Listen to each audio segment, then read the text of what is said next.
Every year, the elves work overtime, but when they can't keep up, they call on Toymaker Bob Whitmore. Now let's spend some time in Bob Whitmore's toy shop. Well, hi, let me get... Oh, darn, they leave more stuff around this place. I tell you, it's just a pit. By the time Christmas Day comes along, you'll probably not recognize this place. Anyway, listen, we're going to have fun today. We're going to make some phone calls. I got a message on my machine here. Lou Philpott wants to talk to me. That's odd. I usually call him, but we'll give him a call after a while. But right now, I'm going to show you, back in the toy place, back in the workshop, how to make one of my favorite toys. Now, when I was a little kiddo about your age, I used to visit my grandmother. And she lived down in that Indiana place. And she used to sit out on the front porch in a rocking chair. She'd rock back and forth. She'd rock over this way. And then she'd come around and she'd rock over this way. And she just had great fun. So we're going to get some wood. And we're going to build a little rocking chair for the kiddos. So join me, if you will. Darn! Join me out in the workshop, and we'll get that underway in just a minute. Electric tools such as saws and drills are for big folks, moms and dads, and master toy makers like Bob Whitmore. Remember, play it safe, and let adults handle all big tools. Well, hi, kiddos. Just a few days left now till we get down to that fantastic Christmas Eve. And as I mentioned, rocking chairs have always been kind of a part of the family. An important way of doing things, and I've just finished this one here, except I have to put one more nail in the back section. Let me get the nails out here, and I just need one more nail in there. There we go. I think we've got it. This looks pretty sturdy. I had to leave out some of the parts there for economy reasons. You know, a lot of people... You may know, I don't know whether it's happened in your family, people getting laid off, their jobs getting eliminated, but we had to cut short. Now, let's see how this rocks. Shouldn't be making that noise. Let's see if Debbie's around here. Let me call her. Say, Debbie, can you come in here? What do you want? I need you to test a toy. Sure.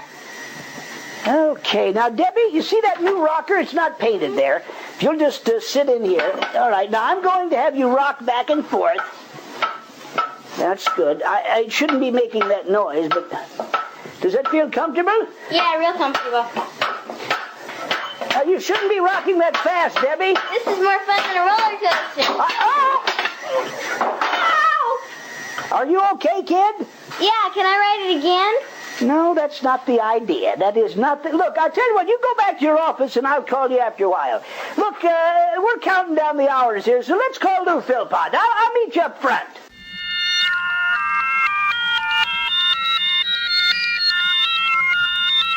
I tell you what, let's ring up old Lou Philpott.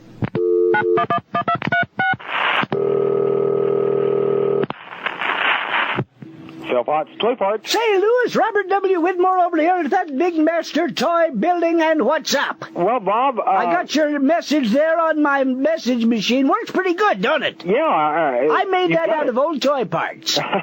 Well, that's pretty ingenious. Listen, I usually call you every day, but to order things, to check on things, since you're such a full pot of knowledge, as it were. What do you need there? Well, You need toys, little rocking chairs, something for the grandkids? I'm not very good at these kind of calls, Bob. How about a little G.I. Joe, a couple of Monopoly sets, party favors? You need something exciting, Bob, something that... Yes. Bob. Yes. The reason I called was... Yes, Lou. all these things that we sent, all these toy parts we sent you here with Yes, I've made some of the dang-dangest toys in the world. I made little dolls that goes... Bob. Yes. We haven't received any payment on any of these invoices yet. And, you know, with Christmas coming up, I've got some gifts to buy of my own, and I need some money there, Bob.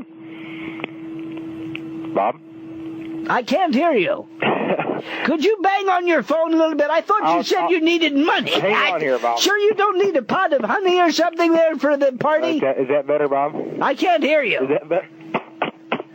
Lou, hang up. I'll call you back. Okay. Have a happy holiday, Bob. Things run in bunches. Remember yesterday, who was that clown who wanted a cow? Some guy had first last name the same. Here's a guy, Mark Lang, says he wants a dog. Well, they could start a whole farm. Then they could probably start a warehouse down at the post office. Let's give them a call.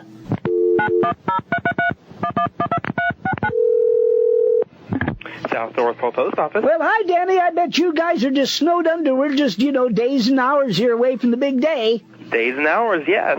Listen, you got any letters there that you haven't sent on? I'd be surprised if you had any still sitting around, because Sandy probably would have needed them by now. Maybe it's not too late. We've got a truckload ready to leave now. We'll go out and get one. By the way. Yeah, what's that? Carl Levish is going to be back tomorrow.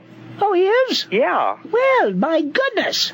He just sat at home all vacation. He didn't go to Orlando or any place? No, he likes it too much up here. Well, I do too. Listen, I'll tell you what. Why don't you put someone on to read a letter or so? Okay, here you go. And have a happy holiday. You have a happy holiday too. Well, thanks, Danny.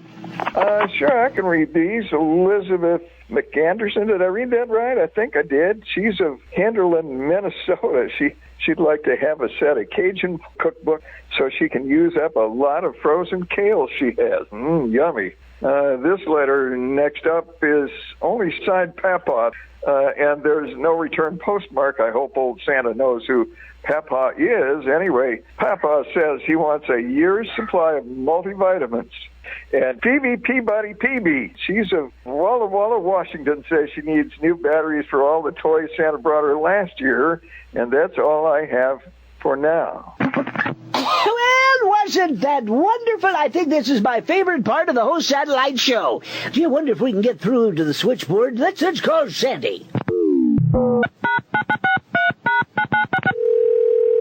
Hi, Santa Claus's residence. Well, what a pleasure it is when you answer the phone. I wish you could be there all the time. Bob, I wish I had a friendly voice on the other side all the time. You can't imagine how crabby some people can be. No, and calling crabby people called Santa? Yes, you wouldn't believe it. Well, that doesn't sound right. That is not doesn't at fair. all. You'd think they'd have it together. Well, speaking of getting it together, Yes. I don't mean to be parochial here, but could you... I have not once... I have... And then I told her, I said, listen, Lon, you and I go over to the movies. Hello? Hi, Bob. Were we just cut off, or was I mistaken? I think I heard Phil Wilfner there again. Oh, he's over in the Quonset hut. I'm sorry, I'm just about to lose my couth. Listen... Oh, don't do that. Could you put Santa... They're so rare in this time of year. I know. Could you put Santa on, please, just once? Right away, Bob. Thanks. Now, maybe this time we can get through... Oh, no, it's that darn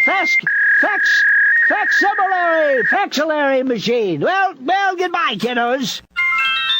Remember to join us again when it's time again for another visit to Bob Whitmore's Toy Shop. This is the Shrievikman Radio Network, your network for the 1988 Winter Olympics.